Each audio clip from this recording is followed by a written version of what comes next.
Hello, everybody. Welcome in. It is from the Bleachers here on the Fan Sports Network. Caden Formaster and Mark Musgrave. The voice you know.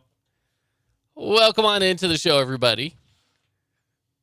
Today's show broadcasting over on YouTube as well, so you can go watch us and hang out. Make fun of us. Whatever you want to do. Comment on our comments. Yep. Tell us how big of idiots we are. Tell us how good we look. All kinds of things. Well, yeah, sure. I mean, yeah. Whatever you want to post in there, certainly feel free to do that. And by the way, speaking of YouTube, Okay. we need to let our listeners and viewers know who actually won in the voting of our all-time all-star. Yeah, who is also the one that went and list. promoted their friends to go vote for I it? didn't. What? Yeah, that was you. That was you. I noticed a weird influx, Mark, in votes around, like, there was a half an hour mark where all of a sudden it was just like, Mark votes. Well, votes. I can't help that. That's weird. How did that happen? I can't. It's like you promoted it to your friends and or families. I just said go vote for whatever team you would think would win. I don't think it was a fair vote, personally. Oh, of course, that's what the new generation says. It wasn't done right. Yeah, well, I didn't cheat and you did, so. How did I cheat? I just promoted it. I didn't promote it. That's your fault. Okay. This wasn't a promotion thing. Like your brother didn't vote for you because you had Piazza on your team? I didn't do it for him. But you had he voted for you, though? So? I didn't build my team around his preferences.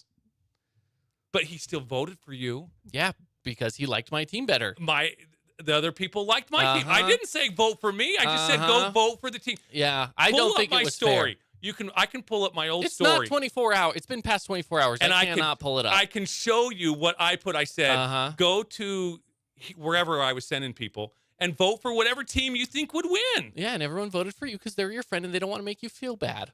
I wouldn't have even known. Yeah, but who was winning before you went and did that? By like a lot. Me. But who ended up winning after you promoted it? Yeah. You had Mike Piazza over Johnny Bench. Mike Piazza wasn't even my starter, dude. Even Pudge Rodriguez over Johnny Bench. So? All right. Hey, I do have something though here. Now I'm all hot and bothered. I know. I can tell, my face dude. is turning red. I can tell, man. I'm on edge. I'm ready to fight someone. Hey, so it is also just hot in here. This room gets toasty. It is warm in here. But we did make it a little bit hotter. Oh yeah. So 10 things I just wanted to open up with this. 10 things. I love generational stuff. Okay. As much as I love sports and food, yes, I love both of those. We talk about those often from the Bleachers here. But I also like generational stuff. Like I'm the old school, you're the new school, and we agree and disagree with things, and that's the way that it should be because we are from different generations. Yeah. Now, I have 10 things from the 80s and 90s that, now you're a millennial, but this is that Gen Z is missing out on. Okay. Number one, not having all your screw-ups forever uploaded to the internet. Because you mess up on the internet, it's out there forever. Yeah, you're just kind of screwed. The stuff that I did in the 80s, nobody will ever know about except for the people involved. Accurate. Right? Accurate. Yeah. Number two, parents that let their kids just run free. That does not happen anymore. No. I was a part of that generation. Right. Yeah, and this will cover a little bit of millennials too with the Gen Zs. And that's the thing is I'm going to be on one side and maybe then the next one I'm on the other. So right now I'm on the Gen X side on this. Yeah, for sure. So that's something that just doesn't happen anymore. Yeah. I mean, even my kids, we have their location and they have our location as well. I mean, it's not something that's just one way. We share our location with them. They share their location with us. We know where they are. And I can only imagine kids that are like young kids now that are, 5, 6, 7, 8, 9, 10, 11, 12, that kind of thing. Just how their parents, keep track of them. And I'm not saying it's a wrong thing to do, but it's just something that those kids are missing out on. Yeah. Number 3, musical involvement. Spotify has made everything so available that it's destroyed a sense of connection. Now, when you were only buying a few CDs every year, you got to know those albums inside and out. And that's one thing, too, that people have been missing out on is album covers. Like album covers back in the 60s, 70s, 80s, even into the 90s, they were awesome. I mean, that was one thing that you looked for was the album cover and how cool it was. And you tried to pick things out. Why'd they put that in there and all? Anyways, something that's a lost art for sure. Yeah. Lost art for sure. See that. I'm going to go to, I'm going to skip 4. It's not that great. Well, it's checking the TV guide. We don't have TV guides anymore, obviously. And but you know, I remember going over to some friend's house and you'd see a stack of them, you know, TV guide after, you know. Yeah. Number 5, the excitement of getting back developed film. You ever gone to a photo place? Yeah, it's been a long time. Whether it's Walmart or, you know, back in the day, you know, they'd have photo shops. Yeah. That you could actually go get your film developed. The last time, I'm trying to remember the last time I remember getting film developed. It had to have been around 2005. Yeah. Yeah. Which, I mean, I was a kid. So. Yeah, sure. Absolutely. that was a long time ago. Yeah. But, I don't remember it much, but I remember doing it. We actually had some photos printed off this year for like Landon's baseball. Yeah. Senior night and stuff like that. And Walmart does make it easy for you, but it was something that I hadn't done in a long time was get pictures developed. Yeah. So anyways, number 6, AOL Instant Messenger. AOL America Online. Mm-hmm. I remember that. I never really did it. I was too young for that. I didn't need to be chatting with people online. But right. Yeah. Number 7, parents not having HD security cameras. Yep. Now, here's my question. How did parents get HD security cameras before banks and convenience stores? Have you seen bank footage of, like, you know, bank robbers coming in? It's all blurry, or even convenience stores. It's all blurry. You can't make it out. But you look at like a home video and it's crystal clear. You know, you make a good point. Happen? You make a good point because I have seen videos and in today's world, everyone's sharing everything all the time. So I've seen plenty of like robbery videos.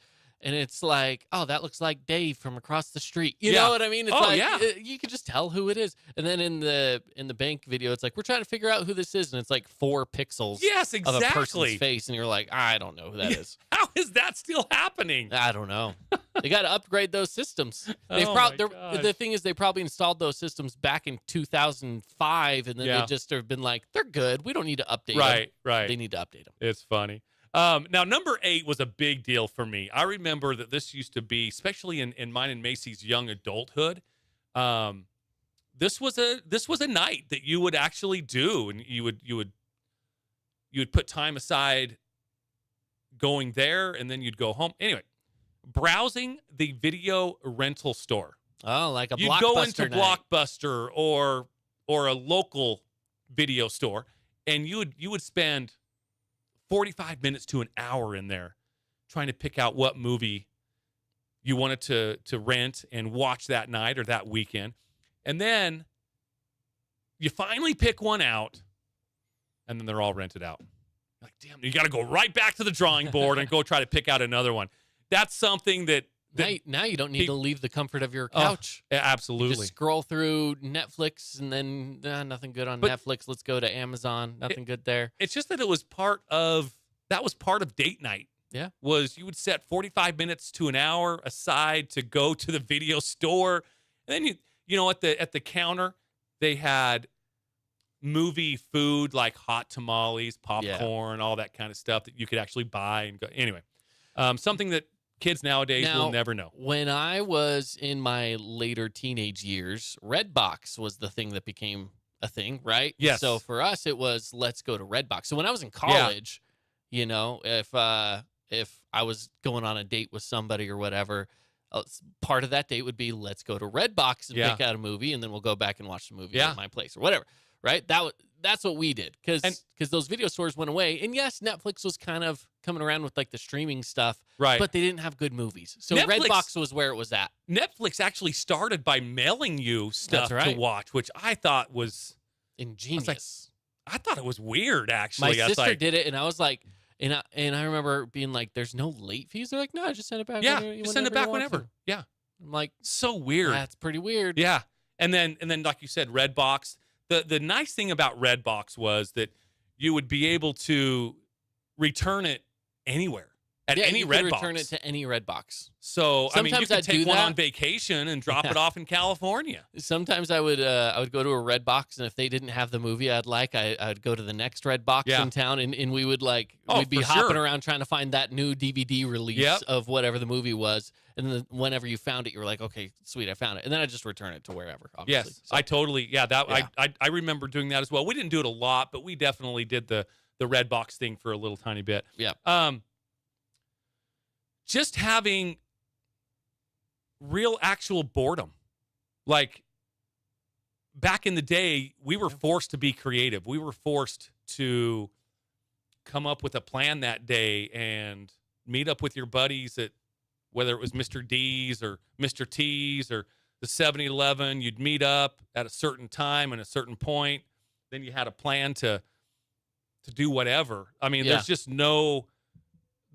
we had to be creative. And so anyways, just nowadays, it's just videos and stuff. I don't know. It just doesn't seem like there's very much creativity anymore. If you're bored, you end up scrolling through Facebook and Instagram and TikTok and Twitter and whatever, right? I mean, you end up just scrolling through social media to kill some time. Yeah. Or whatever, right? There isn't really a sense of I'm bored. Yeah. And number 10, the very last one, and this is for everybody, but the newer generation, Gen Z, will just probably never know how to do this. And it's just not being connected to everyone on social media. And just being able to disconnect. Like Gen Z, I think, more than any other generation, millennials included, it's just like, how are they going to be able to disconnect? Because our phone, and I'm included in this as well. It's difficult for me to disconnect. I think everybody's at that point now where we have had it for so long that we are all connected. Right. So it'll be interesting to see how Gen Z deals with that. Because I think it is important, but it's tough to do. No question about it. Yeah, it's way tough. I'm the kind of person, though, that if you text me and I'm busy, I might text you back in 5 hours. I might text you back in 5 days. It might be 5 months. Yeah. If I'm busy and you text me, I'm not on my phone. So I try really hard to just not look at my phone. I really need to be better at when stuff comes in when I'm not on my phone to actually respond back. But I do get a lot of texts or emails or calls or whatever that if they come in when my phone is put away, I don't even worry about it. I'm horrible at that. Yeah, and a couple of things that I thought of when I was reading this is things that I remember that obviously my kids included, will just never have, they'll just never have this experience. First off, looking up a phone number in a phone book. Yeah, I was just talking to somebody about that just the other day. Phone books, I think, are pretty, they're pretty obsolete. They're pretty obsolete, aren't they? They're around, but it's mostly yellow pages now. Yeah. Most people don't have your phone number. And even yellow pages too. I mean, that's just Google it. Yeah, just Google. And then also, speaking of phones, is having a phone with a cord and you're attached to the wall. Like, you're not wireless. You have a phone cord and you can only walk so long. I remember the first time that we got this, probably, I'm just going to say a number, probably like a 50-foot phone cord. So you could actually kind of walk around at least the kitchen or portion of the house. Yes. And we thought we had hit the jackpot. And then when wireless phones came out, where you had to answer it, pull out the antenna, hello. That was rich people stuff right there. I remember the first wireless phone we ever got in our house, and I remember thinking it was so cool because my parents had a garden and stuff, and so they were out in the garden a lot in the evenings. And so if anyone called in the evening, I remember being like, I can take the phone directly to them outside. Exactly. I don't have to yell for them to come in, and then the person on the other line is just sitting there with the phone on the counter hearing everything going on in the house, just waiting for somebody to come pick them up again, Instead, I could just take it right over to them. And, nothing has changed, really. I mean, it's also, too, when talking about the generational stuff, us Gen Xers, we had to hear it from the boomers as well. I remember the boomers used to say, they'd have to walk to school 10 miles uphill both ways in the snow.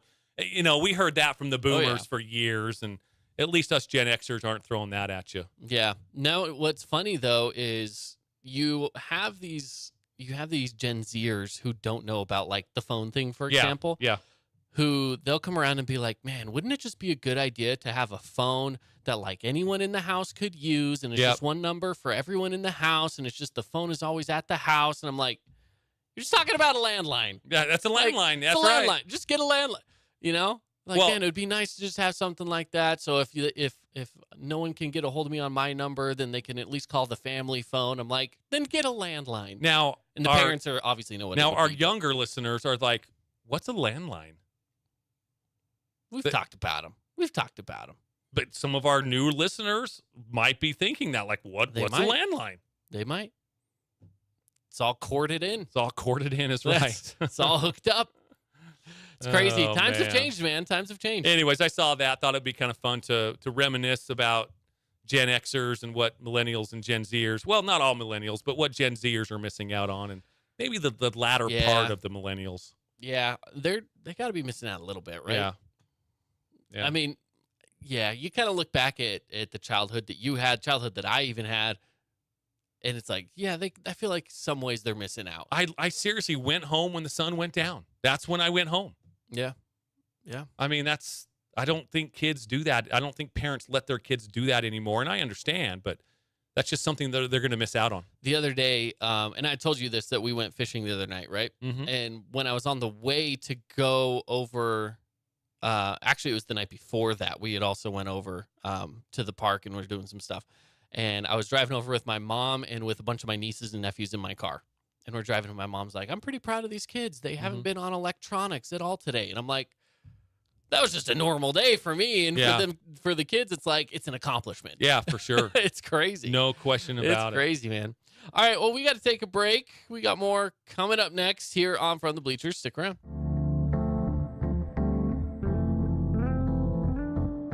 Hey, it's Caden Formaster. And Mark Musgrave, the voice you know with the Fan Sports Network. Check out our local sports radio show, From the Bleachers, live every weekday from 4 to 6 p.m. Listen to us on the radio on 99.5 or 95.3 FM. You can also listen through the Fan Sports Network app or watch the show live on the Fan Sports Network YouTube page. The Fan Sports Network is your home of Utah Tech Trailblazers, high school sports, and the pros. The Fan Sports Network, Southern Utah's home for local sports. Did you know that St. George News has a new app? Download the St. George News app today and stay up to date on everything happening in Southern Utah. Get instant notifications on news, weather, sports, and more. Download the app today and get your local news now. Media is everywhere. It's a part of our daily life, our routine, not just for entertainment, but to stay informed. Local media has the biggest impact on your daily life. It's what's around you, what matters. And at Canyon Media, our goal is to deliver the very best in local entertainment, news, and media. From our award-winning radio stations like 99.9 Coney Country to Southern Utah's #1 source for local news, St. George News, we believe in delivering free, fast, and accurate local news, entertainment, and information to all of Southern Utah through our entertaining on-air personalities and music, compelling local shows, and community events like the City of St. George 4th of July celebration and charitable events like Coney Coins for Kids. From our entire team of dedicated designers, videographers, salespeople, digital marketers, writers, and on-air talent, thank you for letting us be a part of your daily life.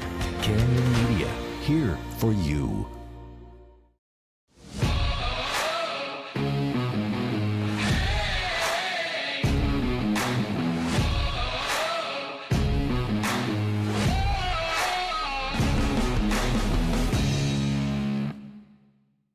Hey, it's Sheldon Demke. Check out the latest episode of What's on the Menu, a behind-the-scenes tour of local restaurants. We'll see some of their favorite dishes and get an inside look on how these dishes are prepared. Check out this week's episode at stgeorgenews.com and click the shows on the menu tab.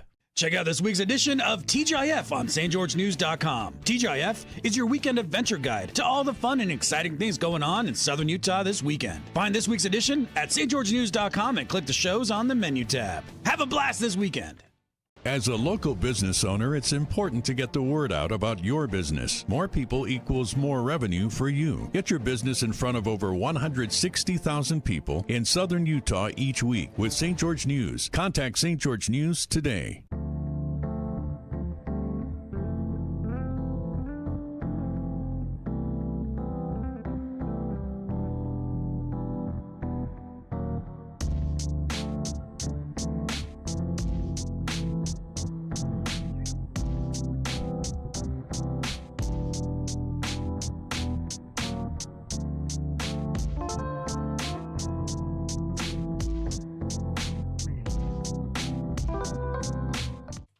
Welcome back in, everybody. It's from the Bleachers here on the Fan Sports Network. It's Caden Formaster and Mark Musgrave, the voice you know.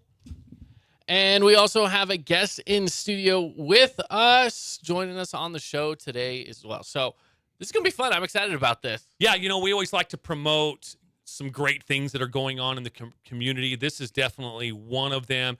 I'm sure that everybody has been touched by the cause that this kind of helps out. We've got Matt Heaton with us here. Matt, you were putting on a golf tournament, and talk to us about where the monies go and who it's going to benefit and that kind of stuff. Yeah, if you don't mind, I'll go back and just kind of talk why. Please do. Absolutely. Yeah, give us everything. Yeah, so my father battled cancer actually 3 times in his life, twice in his 20s, early 20s, late 20s. And then the radiation from that cancer caused a different type of cancer. And he passed away from that 2 years ago. He's 61 years old. Oh, wow. And he has 2 brothers that passed away from cancer. Really? His father had cancer and his sister had cancer. So it runs in our family. I'm super passionate about it. And, so that's kind of my why behind ACS. Sure. I've been involved in their volunteer organization for the last couple of years. And late last year, they came to me and just said, hey, we haven't done a golf event in the state of Utah for over 20 years. We know that you have done golf events in the past. Mm-hmm. Would you be interested in putting one on? I said, sure, if we can do it in Southern Utah. They said, that's awesome. So I was looking at different venues and heard through somebody that Black Desert was going to be open, and I had no idea. So I went and approached them, and it was a perfect match because if you don't know, Tom Weiskopf, the designer of Black Desert, he actually passed away last year of pancreatic cancer right before the seed grew in long enough, for him to actually see his art, right? Correct. So, yes. Anyway, so that's kind of my why. This event is October 5th and 6th this year. The golf is the 6th. Mm-hmm. The night of the 5th, we're doing a reception, a dinner, a paddle raise, a live auction, and we're going to have entertainment, all that stuff.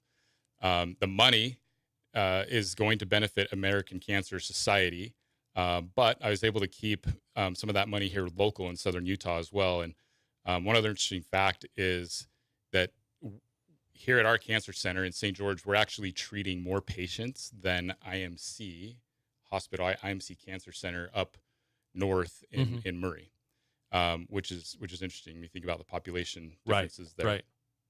Right. So the local mission here is transportation, because we have a lot of patients that are being treated or want to be treated, but they can't because they physically can't get there, or because they can't afford to get there. And so the mission here locally is to help raise funds to get those people to their treatments so that they can live. Sure. Right. So anyway, that's kind of the why. That's where the money goes. It's going to be an awesome event, but yeah. Now, right now, you just mentioned to us before we came on air, not really looking for the golfers right now, mainly looking for sponsors and businesses that want to be included in this opportunity. Correct. To fight against cancer. Where can people, if there's some business owners out there that are listening to us and they've been touched by cancer, again, I don't know of anybody that hasn't been. Right. To some degree or another. It hits very, very close to home. Not as close with me, but I definitely have very good friends that it hits close to home as well. So I don't know of anybody that doesn't know somebody. Yeah, that we all this is have affected. Absolutely, cancer story. But where can they get a hold of you? How can they be involved in this? Yeah, so the best way to find information is to go. We have a website for this specific event, and that is www.golfforthecure.org, and that's all spelled out. They can also email me if they want directly. My email is matt@matt-heaton.com. That's HEATON. So that's a way to get a hold of me if they want to find out more information. But like you said, with the sponsorships, that's what we're looking for right now. We're looking for businesses that want to participate. Yes. The reason we're not filling teams right now is because we have a lot of different sponsorship levels that include foursomes, teams, right? So we want to get those filled first and make sure we have those allocated before we then go say, well, we're just going to start selling teams. We need to know how many we can sell. Right. So what kind of sponsorships are available then? When you talk about sponsorships in different levels, what exactly is available? So we have sponsorships as low as $1,000. That's not going to get you a foursome. But one cool thing about the $1,000 sponsorship level is called the Hope Hero. Mm-hmm. And that is an idea that actually Ben Lindquist came up with. He's on my committee for this tournament. Okay. And it is a 10-foot thin feather, the ones you see out on the street for marketing purposes. We're gonna say, hey, for $1,000, you send us the picture and name of a person, their dates of life, maybe they're past, maybe they're currently battling, and maybe a quote or something that you love about that person or whatever. And we're going to put that on tee boxes and greens. We're going to spread these out throughout the course. Yeah. And I think that will give a perspective to golfers of like, hey, like, wow, this, like how many people this is actually affecting. So that's on the low end, right? We still have our title sponsorship opportunity available. That's $50,000, but there's a lot built into that. A lot. This is there's going to be tons of marketing behind this, I'm not going to go into a whole bunch of details. Yeah, you get reception tickets. The reception the night before. I'm assuming. Oh yeah.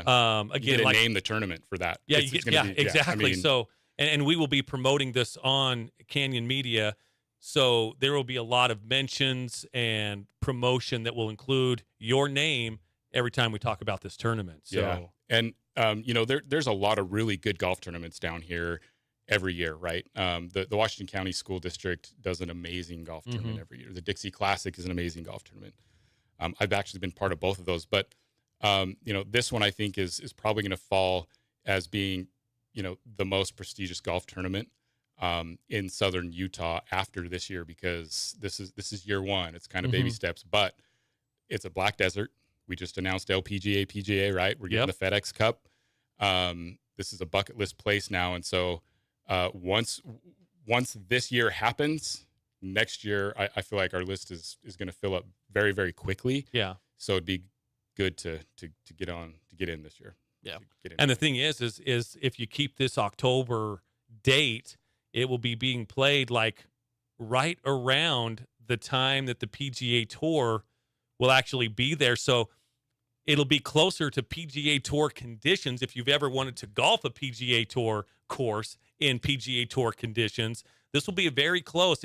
That's if we keep this October date year after year. It'd be very close to wherever that tournament falls. It's funny you say that. My dream for this, and I have no idea if this could happen, so don't quote me on this, but it would be awesome to have the grandstands either up and ready for the PGA event or still up, you know what I mean, based on when the date is for that event. So that would be tremendous. Yeah, be very cool.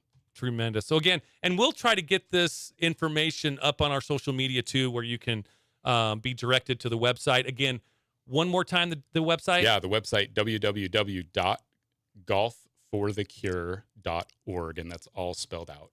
Okay. Yeah, and again, we'll try to get this up on our social media as well, to where people can, again, not looking for teams right now, but just looking for sponsorships. So you guys that are driving around and you're entrepreneurs, you have your own business, And if you want to be involved in something that, again, touches very close to home to a lot of people here in Southern Utah, really nationwide, but you've negotiated with the Cancer Society that a portion of these funds stay here in Southern Utah. Yep. I think that's huge. Yep. That is awesome.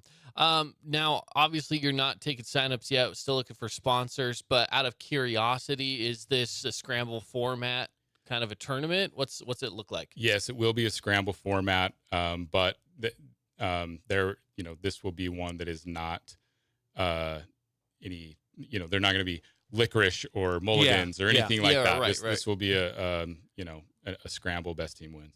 Love it. So very good. And of course, as we said, it's definitely one of those that you can get out and have a fun round playing some golf, right? That's part of the fun of this thing, but also realizing that your play and your donations, your sponsorships especially, are going towards something bigger than just the game of golf. Absolutely. Right. And one last thing too is if you go to the website and you see these sponsorship levels, I just want to say that those aren't fixed either.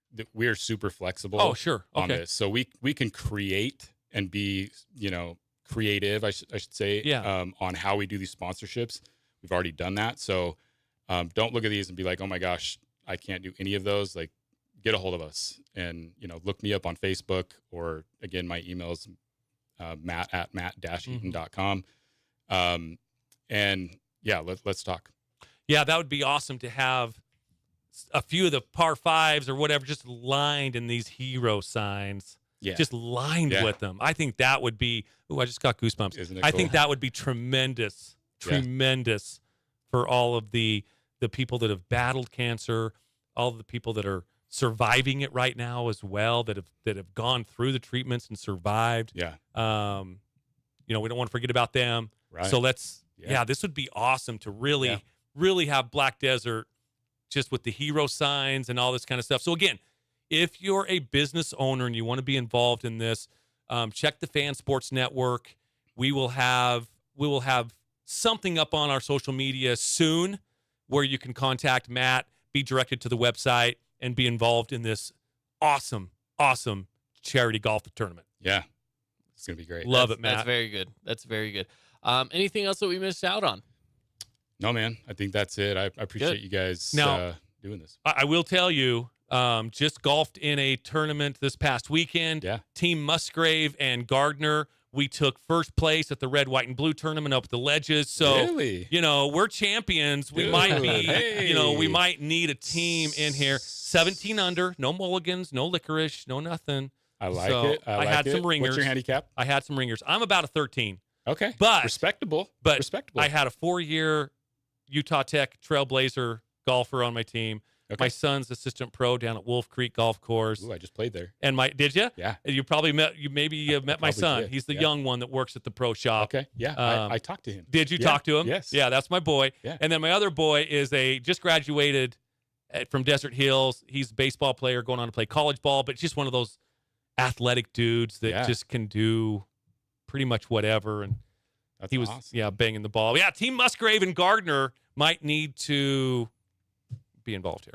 I like it. We'll see what happens. Get Devin and Ben on your team. Yeah, Devin and Ben. You try to. Yeah, absolutely. Then it's locked in. There you go. Yeah, that's true. That's true. That's awesome. That's very true. And again, this is also just a good experience if you haven't checked out Black Desert, and I know a lot of people haven't. That's true. This is one of those. Oh man. Yeah, this is one of those tournaments that absolutely you can, be involved in it and go to Black Desert where the LPGA is going to be played and where the PGA Tour is going to be played. I played there on the 27th of May, 30th of May, a few days after they opened all 18. Yep. And I have never experienced anything like that. I mean, dude. It's unreal. Yeah, we went and out played there as well. about a week after you did. I think it was first week of June. We went and played it, and it was awesome, dude. So I would play that course a little bit different now that I have been on it. Yeah.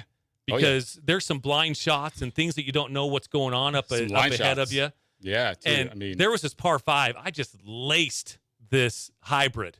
I mean, hit a good drive, laced a hybrid. I'm like, oh, dude, I'm going to be setting up for birdie here. Went up there, couldn't find my ball because deep in the lava field. Just whatever. Yeah. But I hit it where I was going. There's one where you're on the tee and you can't even see grass in front of you. Yeah. I mean, it's just you're up there and it goes downhill and you're just like, I don't know what's down there. But one thing we were talking about though too is just the backdrop that Black Desert has, and that's what I'm saying. It's going to be some phenomenal TV coverage and cameras that's going to just pick up on Southern Utah.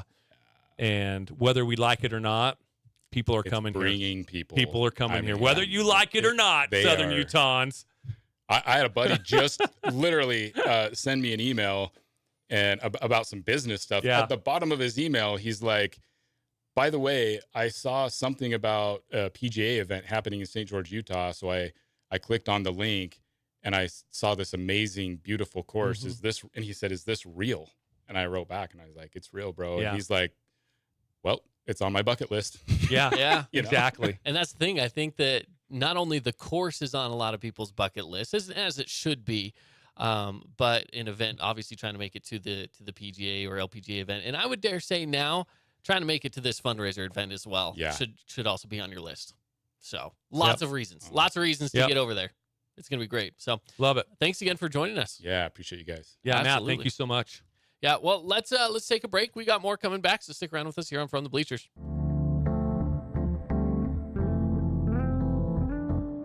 Hey, it's Caden Formaster. And Mark Musgrave, the voice you know with the Fan Sports Network. Check out our local sports radio show, From the Bleachers, live every weekday from 4 to 6 p.m. Listen to us on the radio on 99.5 or 95.3 FM. You can also listen through the Fan Sports Network app or watch the show live on the Fan Sports Network YouTube page. The Fan Sports Network is your home of Utah Tech Trailblazers, high school sports, and the pros. The Fan Sports Network, Southern Utah's home for local sports. Did you know that St. George News has a new app? Download the St. George News app today and stay up to date on everything happening in Southern Utah. Get instant notifications on news, weather, sports, and more. Download the app today and get your local news now. Media is everywhere. It's a part of our daily life, our routine, not just for entertainment, but to stay informed. Local media has the biggest impact on your daily life. It's what's around you, what matters. And at Canyon Media, our goal is to deliver the very best in local entertainment, news, and media. From our award-winning radio stations like 99.9 Coney Country to Southern Utah's #1 source for local news, St. George News, we believe in delivering free, fast, and accurate local news, entertainment, and information to all of Southern Utah through our entertaining on-air personalities and music, compelling local shows, and community events like the City of St. George 4th of July celebration and charitable events like Coney Corns for Kids. From our entire team of dedicated designers, videographers, salespeople, digital marketers, writers, and on-air talent, thank you for letting us be a part of your daily life. Canyon Media, here for you.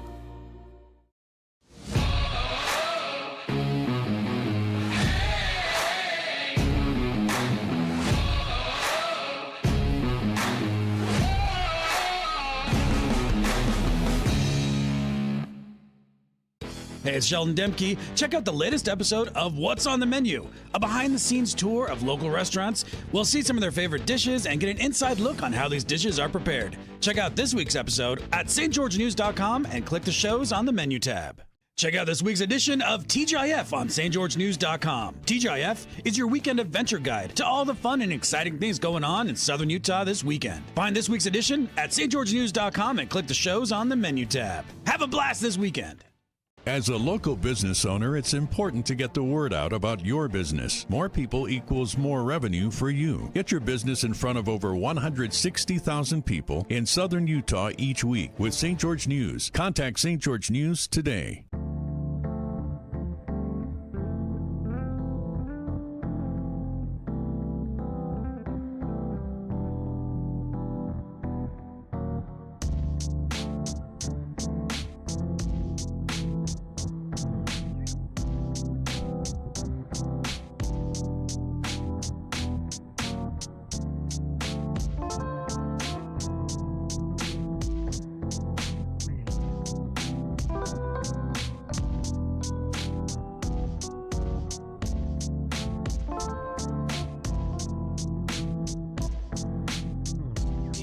It's from the Bleachers here on the Fan Sports Network. Caden Formaster, Mark Musgrave. The voice you know. Welcome back into the show here. Happy to be talking about something that's good for the community. Yeah. And, good way to spend the last break. So I want to thank Matt again for hopping in with us. Absolutely. So, welcome back into the show. And we're in that time of the year right now, Mark, where there are a lot of things going on with off-season moves, off-season contracts, all that kind of stuff with the NFL. And the big topic of the day is just the fact that the running backs are not happy. Running backs are pissed off. Let's just say it the way it is. Rightfully so, probably. Right. I mean, they're not getting contracts that they potentially deserve. Right. You know, especially when you look at some of those receivers that are out there getting big contracts. Right. Then of course they're going to be a little upset. You know, and I know that a lot of people are going to be like, because let's just take Josh Jacobs, for example. Oh, and he's one of them. He's one of them. It's really him and Barkley that have kind of set the running back world on fire because, again, we're talking about two of the best players. I mean, put position aside, two of the best players in the NFL. Yes. Okay. Now, Josh Jacobs was franchise tagged, which means this next coming year, he would earn about $10 million. Now, it's difficult to put into perspective. It's like, you know, the common man, you and me, we're like, it's difficult to feel really bad for them because he can go next year and play for $10 million. Yeah. Okay. But that's not the argument here. I get that. That's a lot of money. All of us that are listening to this show right now would probably, that we'd cut off an arm for that. I mean, literally, it's a lot of money that you'll never spend in your lifetime. And it's difficult to get on board and fight for them because it's just difficult. I mean, we are who we are. I mean, we're just your common dude. Yeah. But just even take your industry, whatever industry that you're in, and other people are being paid millions and millions of dollars as well. And their contracts are going up and lengthened and all that kind of stuff. But yet your business, same industry, same whatever, you're not getting those same benefits, even though you're just as good. You're probably more valuable to the team than whatever. It's just, you know, you put it into perspective. Everybody else, like you said, wide receivers, they're getting big money, big contracts. Quarterbacks, let's not even go there. You know, offensive linemen, especially your left guards, just tons of people getting a lot of money, and running backs are becoming very devalued. And there are some examples where teams have won the Super Bowl without great running backs. Yeah. But you do need a very good running back to be able to win in the NFL. And running backs are being devalued right now. We're talking Josh Jacobs, who rushed for over 1,600 yards this past year. And right now he just has the franchise tag. Yeah. Saquon Barkley. Not to mention his contract on average per year is about $10 million. When you have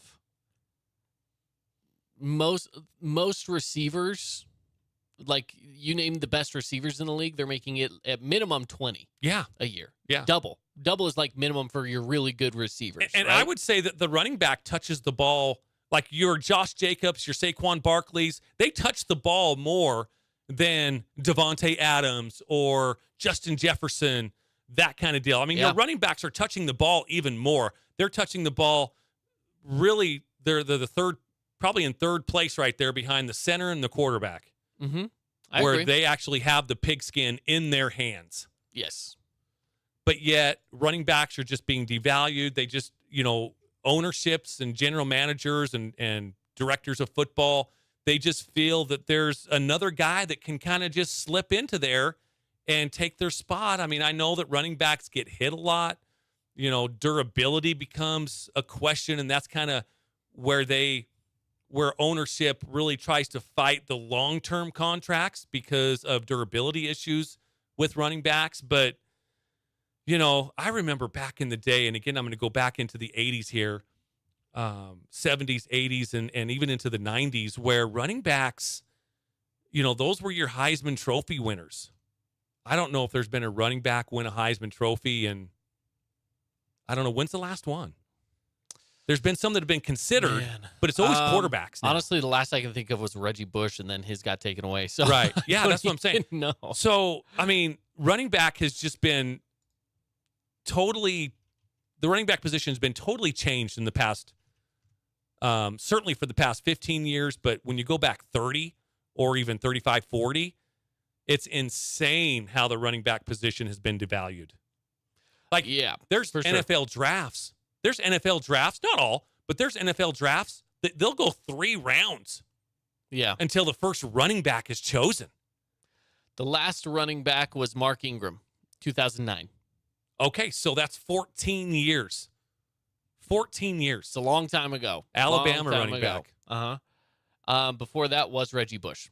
Okay, which was 2005. Okay. And you know, if you go before then you're going to start getting running backs quite more frequently. Yeah, I mean, especially you go back in the 80s. You go back away and you get through a bunch of quarterbacks. Then you get to 99, and it's running back. 98, running back. 97 was a corner. Charles Woodson? Yep. And then you go another quarterback.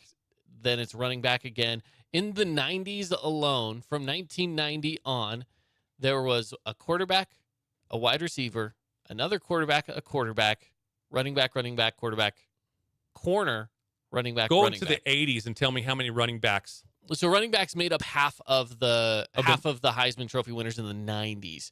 If I go back to the 80s, there are, let me see, 1, Barry Sanders. Mm-hmm. 2, Bo Jackson. Yep. 3, 4, 5, 6. Marcus Allen being one of them. Marcus Allen was one. George Rogers, Herschel Walker, and Mike Rozier. Yeah, and Mike Rozier. Oh, Mike Rozier. I forgot about him. Yeah. So those, and then obviously I already mentioned Bo Jackson and Barry Sanders. So that's what I'm saying. Those are all the running backs from the 80s that were Heismans. And that used to be a thing where running backs were so important to teams, especially back in the day, and they're still important. That's the thing is, I know ownership has kind of devalued them, and there's a lot of them. Here's what's going to happen is the stud 14-year-old who's going to start playing high school football, he's not going to want to play running back anymore. No, they all sign up to play receiver They're or going to be receivers, quarterbacks, or defense. Yeah. So, because that's where the money is. The corners make more money. The corner makes more money than a running back. Or an edge. Yeah, or an edge rusher. That's the thing. Yes. I mean, a lot of these running backs have the size to be an edge. Yeah. So just go be an edge. You know, there might be a little too thick to go be a receiver. A lot of these guys are. Or if they have the height, they'll go be a tight end. Yeah. Even in tight ends are making a little bit more money. Right. So, and you're not getting hit as much. That position is being valued more as opposed to being devalued like the running back position is. But the running back is still getting the ball half the time. Exactly. That's what I'm saying. So it's just one of those. I wanted to pull up, and now this is why I need to save things a little bit better. But there was some tweets and some comments that a lot of the running backs were making this morning, and I'm trying to find that right now, but I'm just having a difficult time. I knew I should have saved it better. Yeah, I saw one from Jonathan Taylor. Yep. I want to say. And his was interesting. I want to see if I can find his as well, because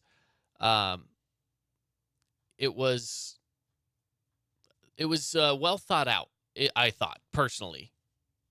Now, that's the thing now, is that now I have to go try to dig it up somewhere. You know? I know, that's the thing too that I'm having to deal with here. Okay, I got it right here. So He said, and he was quote tweeting somebody else. He said, "If you're good, if you're good enough, they'll find you." Right? Yeah, I did see that one. 2, if you work hard enough, you'll succeed. If you succeed, 3, you boost the organization, and then doesn't matter. You're a running back. Right. So he's basically just saying, yeah, it's just running back. And then you have Derrick Henry. He said at this point, just take the RB position out of the game. Yeah. Then the ones that want to be great and work as hard as they can to give their organization or give their all to an organization just seems like it doesn't matter. I'm with every running back that's fighting to get what they deserve. Mm-hmm. So those are a couple of your bigger names right now, too, that are coming out and saying something against what's going on. So when it comes to franchise tags, okay, so just for an example, if you're a quarterback and you get the franchise tag put on you, back in 2015, that quarterback would have made $18.54 million. Okay? Yeah. In 2023, the same franchise tag for a quarterback has not quite doubled, but it's $32.41 million. Okay? Linebacker, franchise tag in 2015, you'd have made just a hair over $13 million. In 2023, almost $21 million.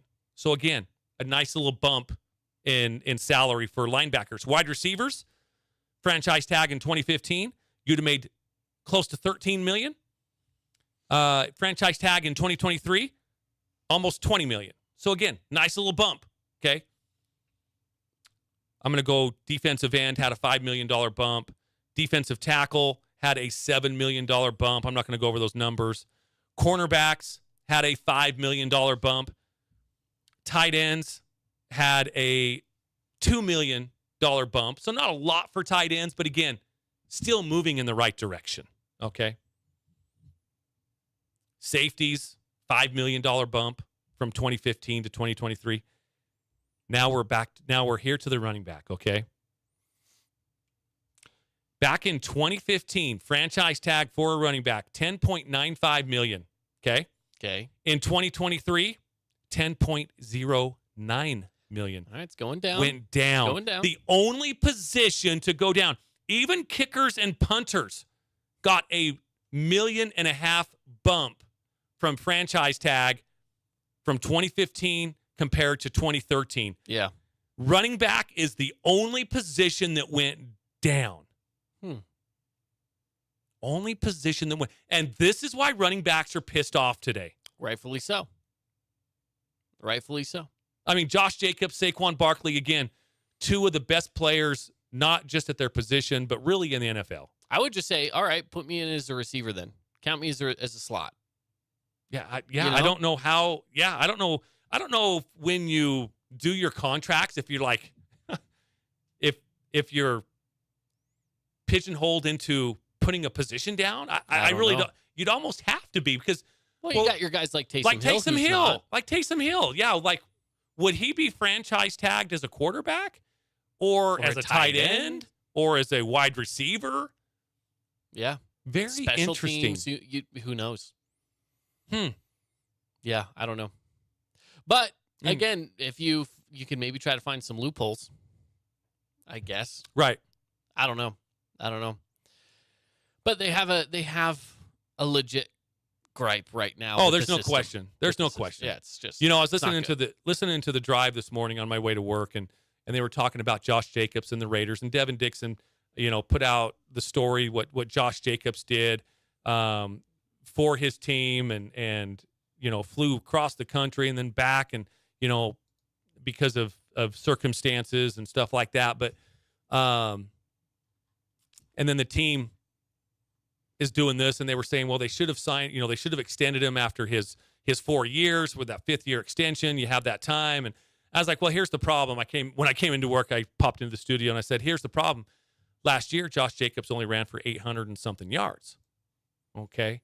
There's a lot of running backs that can do that. But this year is when Josh Jacobs bet on himself and tore up the league with over 1,600 yards, led the NFL. I think that was enough that the Raiders definitely should have extended him before that deadline passed yesterday. Little disappointed in that for sure, being a silver and black fan. But, that's why running backs are pissed off today, is because of Saquon Barkley and Josh Jacobs not getting deals that they They certainly deserve. Saquon Barkley has a history of injuries and stuff too. So again, durability issues come into question when it comes to the running back position. But that's all of the NFL too. Running backs maybe a little bit more, but you can see every other position got a $15 million bump, a $10 million bump, a $5 million bump. Punters and kickers got a $1.5 million bump from 2015. Running backs went down. And they're probably the one that should be going up the most because they also have to take the most hits. They do. Yes. Yeah. They're the ones that probably are getting beat up the most. Yeah, so for it's sure. crazy. It's crazy. All right. Well, good conversation, running backs, here on the Fan Sports Network.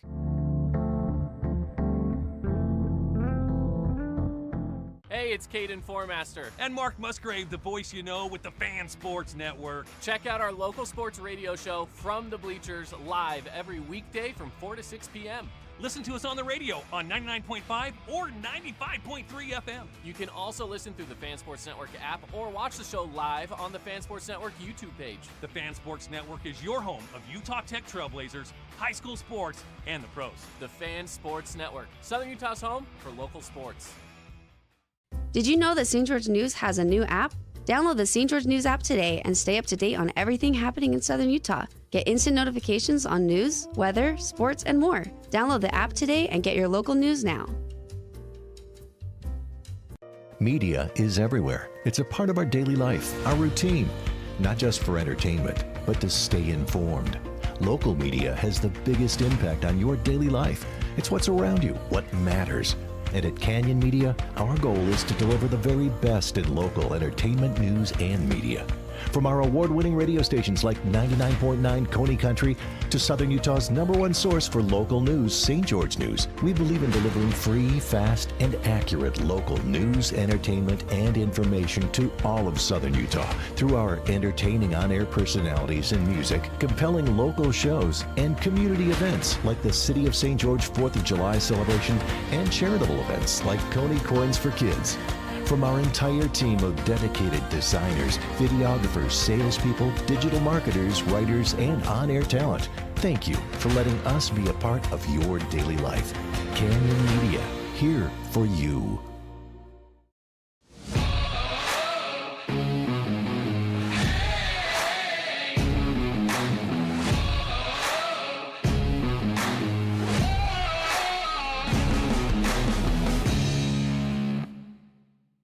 Hey, it's Sheldon Demke. Check out the latest episode of What's on the Menu, a behind-the-scenes tour of local restaurants. We'll see some of their favorite dishes and get an inside look on how these dishes are prepared. Check out this week's episode at stgeorgenews.com and click the shows on the menu tab.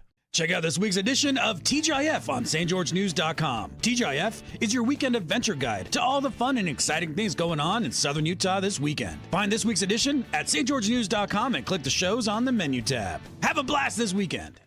As a local business owner, it's important to get the word out about your business. More people equals more revenue for you. Get your business in front of over 160,000 people in Southern Utah each week with St. George News. Contact St. George News today.